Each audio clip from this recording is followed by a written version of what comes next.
serta apa nanti yang harus kita lakukan ya agar prosesnya ini bisa lancar.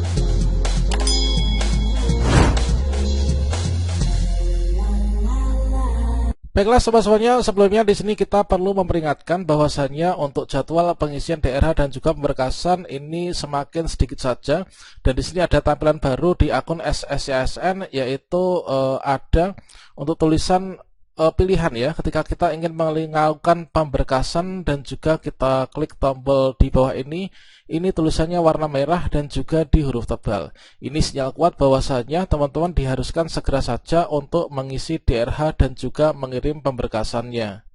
Baiklah sobat-sobatnya, untuk seleksi P3K KRU 2022 itu yang menjadi payung hukum itu adalah dari Peraturan Menteri Pendayagunaan Aparatur Negara dan Reformasi Birokrasi Republik Indonesia Nomor 20 Tahun 2022, yaitu tentang pengadaan pegawai pemerintah dengan perjanjian kerja untuk jabatan fungsional guru pada instansi daerah tahun 2022.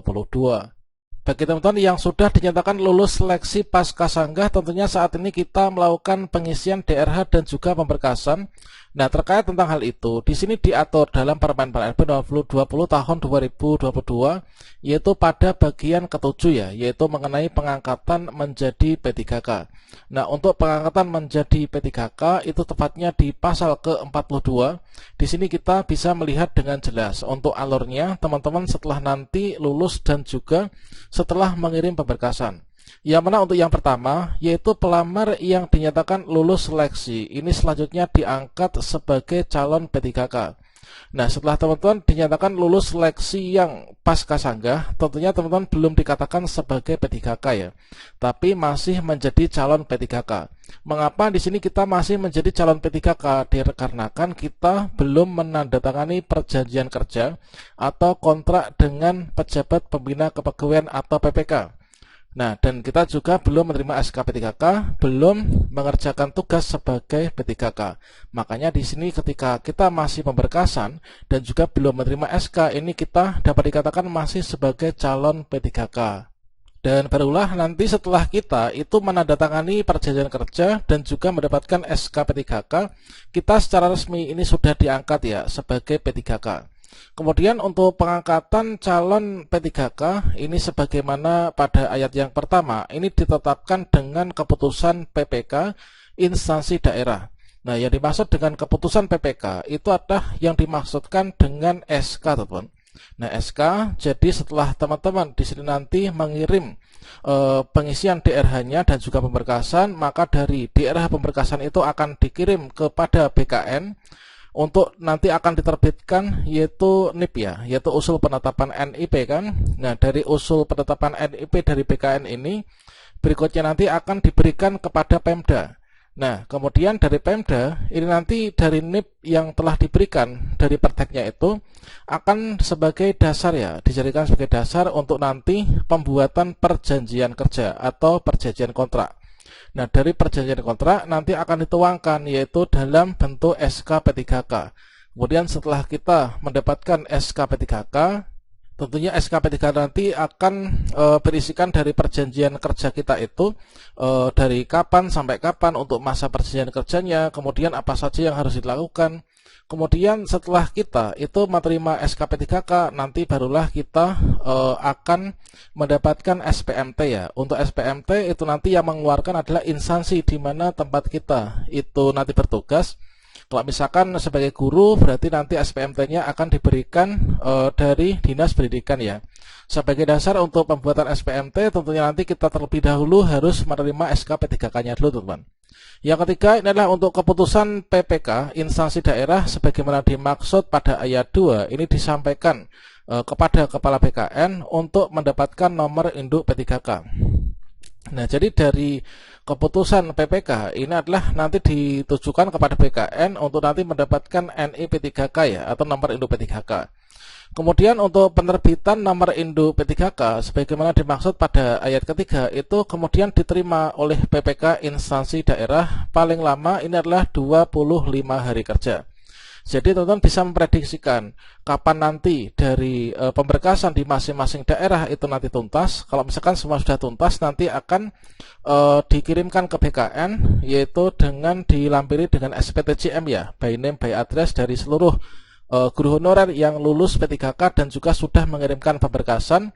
Nah, selanjutnya nanti ini adalah paling lama ya, inilah 25 hari kerja nanti sejak waktu penyampaian, nanti akan segera diproses ya. Kemudian dalam hal calon P3K sebagaimana dimaksud pada ayat 1, ini adalah mengundurkan diri, maka kepada yang bersangkutan ini nanti tidak diperkenankan ya untuk mendaftar pada penerimaan P3K untuk satu periode berikutnya. Artinya kalau misalkan di tahun 2022 ini kita lulus seleksi ya, kemudian kita kok mengundurkan diri, itu nanti teman-teman untuk satu periode ke depan ini nanti tidak bisa mendaftar ya. Artinya ketika kita login ke akun SSCSN, maka kita akan dinyatakan bahwa kita sudah pernah lulus seleksi, namun kita belum mendapatkan NIP 3K, sehingga nanti kita nggak bisa melanjutkan pendaftaran. Makanya bagi teman-teman yang mungkin saja saat ini belum melakukan pengisian DRH dan juga melakukan berkasan, silakan segera saja untuk dilakukan ya. Nah, dikarenakan nanti karena untuk nanti pembatalan pengangkatan itu bukan hanya dikarenakan kita mengundurkan diri, termasuk juga kita tidak mengisi DRH dan juga pemberkasan dalam batas waktu yang sudah ditentukan sesuai dengan jadwal ya teman-teman. Nanti akan tersinkron dari jadwal dengan sistem yang ada di SSCSN untuk pembukaan portal pengisian DRH-nya.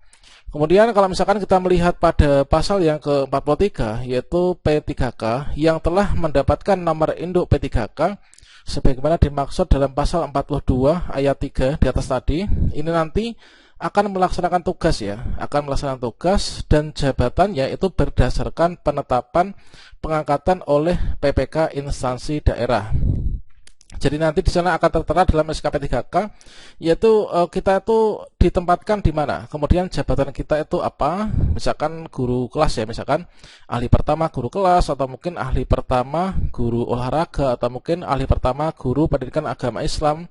Nah, selanjutnya nanti kita akan mengerjakan tugasnya itu sesuai dengan yang tertera pada SK tersebut, dan juga yang tertera pada SPMT ya.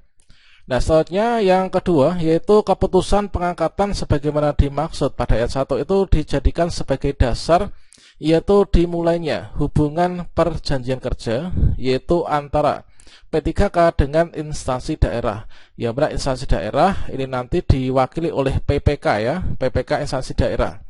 PPK itu apa sih? PPK itu adalah pejabat pembina kepegawaian. Siapa itu? Yaitu kalau misalkan di kabupaten itu adalah bupati, kalau misalkan di Kota Madya itulah wali kota, kalau misalkan di provinsi itu adalah gubernur, teman-teman.